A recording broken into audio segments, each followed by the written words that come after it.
Approval rating for the president, it is at a low point of his second term. The president appears to be getting into the kind of territory that's generally very dangerous for a president looking forward to the midterm elections. Trump's defeat didn't arrive in one sudden moment. Instead, it unfolded across three fronts: on the global stage, inside the halls of Congress, and finally at the United States Supreme Court.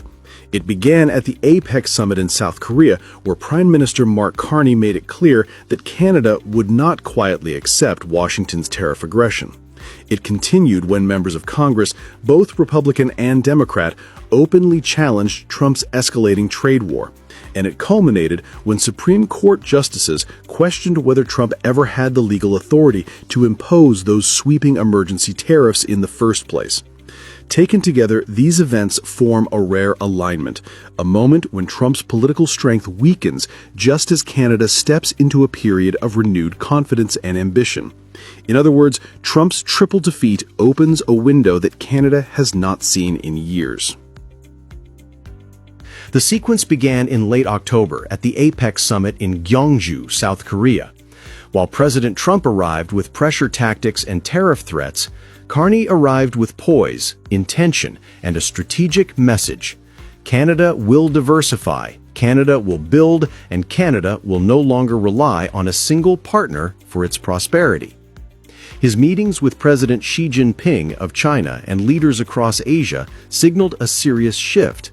Carney spoke about hinge moments in history, moments where nations either rise to shape their future or fall behind, waiting for others to decide it for them.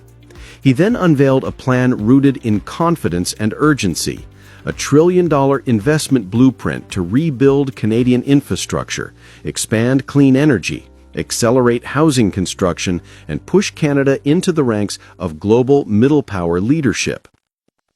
Soon after APEC, attention turned back to Washington, where Trump faced something he rarely experiences: bipartisan resistance.